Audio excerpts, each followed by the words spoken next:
Assalamualaikum warahmatullahi wabarakatuh. Perkenalkan, nama saya Rizka dari kelas B Prodi Pendidikan Bahasa dan Sastra Indonesia.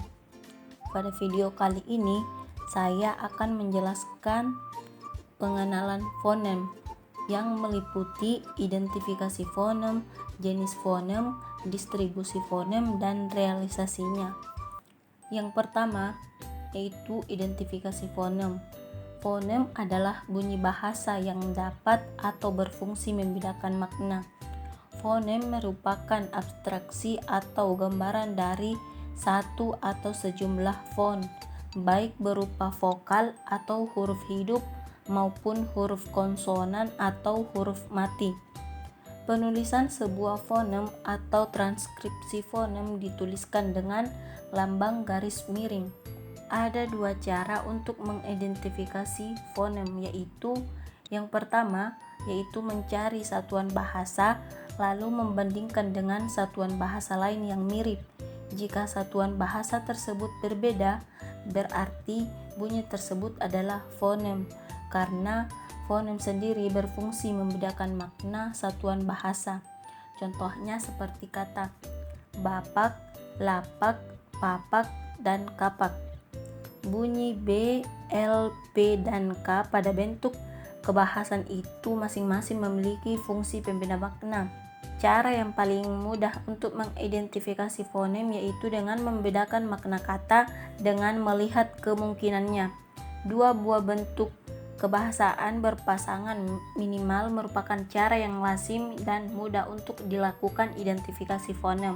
Cara kedua yang dapat digunakan untuk melakukan identifikasi sebuah fonem ialah dengan melihat distribusinya. Apabila sebuah fonem berdistribusi komplementer pada posisi yang berbeda, misalnya di awal deretan bunyi atau di akhir deretan bunyi, merupakan bunyi bahasa. Contoh, yang pertama bunyi P pada kata pintar diucapkan berbeda dengan bunyi P pada kata tapi atau sapi. Sementara contoh yang kedua, bunyi P pada kata pintar itu akan diucapkan berbeda dengan bunyi P pada kata asap atau lesap. Mengapa demikian? Alasannya karena P pada posisi awal pada kata pintar diucapkan secara meletup atau polosif. Sedangkan P di luar posisi awal seperti kata tapi atau sapi yang huruf P-nya ada di tengah-tengah, ataupun kata asap atau lesap bahkan P-nya itu ada di belakang, itu tidak diucapkan dengan cara meletup atau implosif. Walaupun secara fonetis dituliskan sama dan sekalipun sesungguhnya cara pembunyiannya berbeda.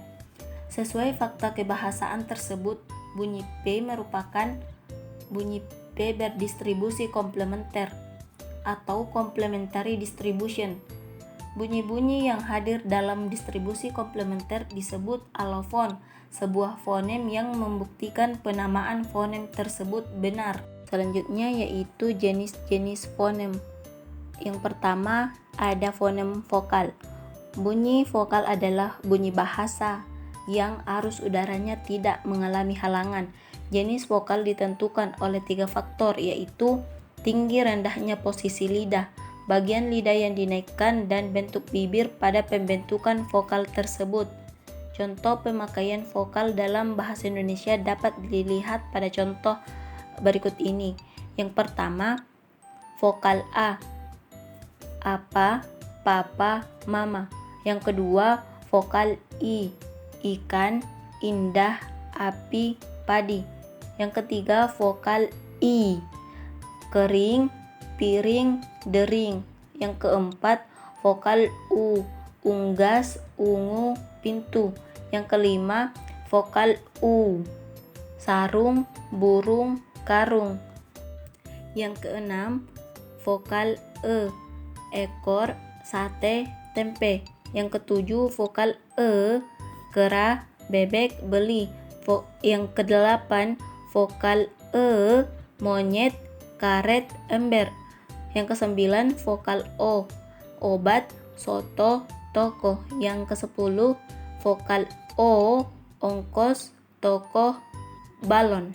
Selanjutnya, jenis fonem yang kedua yaitu fonem konsonan. Fonem konsonan menurut Mas Nur Muslih adalah bunyi bahasa yang melibatkan penyempitan atau penutupan dari daerah artikulasi. Jika seseorang melafalkan bunyi konsonan, udara yang dikeluarkan dari paru-paru sedemikian rupa harus diangkat. Sedangkan fonem konsonan menurut Abdul Khair adalah bunyi ujaran yang arus udaranya mengalami hambatan ketika keluar dari paru-paru. Dalam pengujaran bunyi konsonan terdapat 3 faktor yang terlibat, yaitu keadaan pita suara, penyentuhan alat ucap yang satu dengan yang lain, dan cara alat ucap itu bersentuhan.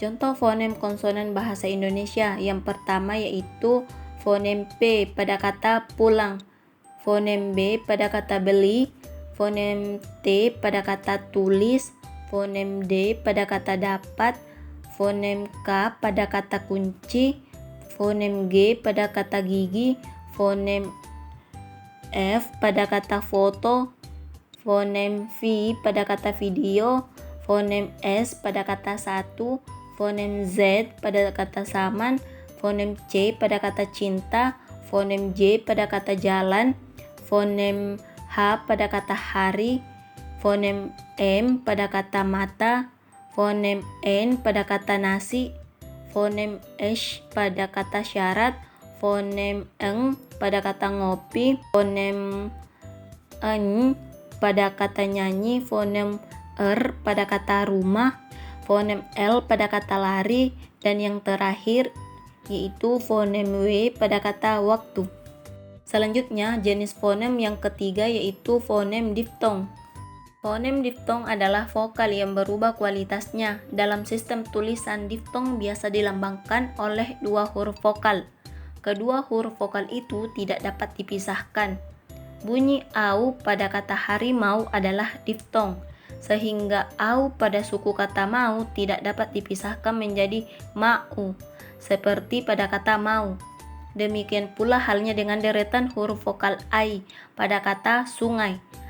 Deretan huruf vokal itu melambangkan bunyi diftong ai yang merupakan inti suku kata ngai. Contoh fonem diftong: ai, balai, pantai; au, kerbau, harimau; oi, sekoi, amboi. Selanjutnya, distribusi fonem dan realisasinya. Distribusi fonem adalah letak atau posisi suatu fonem dalam suatu satuan yang lebih besar, yaitu tutur, morfem, atau kata. Kemudian terdapat 3 posisi untuk setiap fonem, yaitu yang pertama posisi awal atau inisial, yang kedua posisi tengah atau medial, dan yang terakhir posisi akhir atau final. Terdapat 4 cara menentukan distribusi suatu fonem, yaitu dalam tutur, dalam morfem, dan dalam silaba, serta hubungan urutan vokal atau konsonan. Kemudian dalam buku Fonologi Bahasa Indonesia Mas Nur Muslih halaman 95 sampai 96 dijelaskan bahwa dalam pemakaiannya fonem-fonem bahasa Indonesia menyebar ke posisi onset silaba, nuklus silaba, dan kode silaba. Posisi onset dan kode diduduki fonem konsonan, sedangkan posisi nuklus diduduki fonem vokal. Hanya saja dalam praktiknya direalisasikan dalam berbagai variasi bunyi sebagai alofonnya. Selanjutnya yaitu realisasi fonem. Realisasi fonem sesuai kaidah lengkap yang dirumuskan oleh Alwi tahun 2000 pada halaman 56 sampai dengan halaman 76. Ia menjelaskan bahwa kaidah realisasi vokal telah memadukan pola intonasi dengan kondisi lingkungan vokal tersebut. Secara garis besar, realisasi fonem terdiri dari A, I, U, E, O, dan E. Yang pertama, vokal A. Vokal ini hanya mempunyai 1 alofon, yakni realisasi fonem ini konsisten dimanapun dan dalam kondisi apapun tetap sama. Hanya penutur tertentu memvariasikan antara huruf A pada kata-kata tertentu dengan lafal E. Contoh pada kata selamat malam menjadi selamat malam. Selanjutnya yang kedua yaitu vokal I. Vokal ini direalisasikan sebagai I jika terdapat pada suku kata buka ataupun pada suku kata tertutup yang berakhiran dengan M dan N, dan juga mendapat tekanan yang lebih berat daripada suku kata lain. Dikatakan mendapat tekanan yang lebih berat yang mempunyai tekanan lebih keras pada suku kata akhir. Oleh karena itu, I pada kata-kata disebut terakhir tetap direalisasikan sebagai I. Misalnya, realisasi I pada akronim Harkitnas berbeda dari realisasi fonem I pada akronim Balitbang dan Ditjen. Pada akronim Harkitnas, fonem I direalisasikan tetap menjadi I. Selanjutnya, vokal U. Jika vokal U terdapat suku kata tutup dan suku itu tidak mendapat tekanan keras, maka vokal U direalisasikan tetap menjadi U. Jika diasumsikan hal itu berkaitan dengan penyesuaian dengan kaidah lafal asli kata serapan itu sendiri, jadi diasumsikan itu tidak terbukti. Kata-katanya seperti kata tuju, halus, atau suntuk merupakan kata-kata asli. Selanjutnya, vokal O. Vokal O mempunyai dua alofon, yaitu O dan O. Vokal O direalisasikan O jika terdapat pada suku kata buka dan suku kata itu tidak diikuti oleh suku lain yang mengandung alofon O. Namun pada fonem O, kaidah perubahan tekanan tidak berlaku, misalnya pada kata grogi dan mendapat tekanan pada O seperti kata soroti. Selanjutnya, vokal E. Vokal E direalisasikan jika terdapat pada suku kata buka dan suku kata itu tidak diikuti oleh suku yang mengandung alofon E.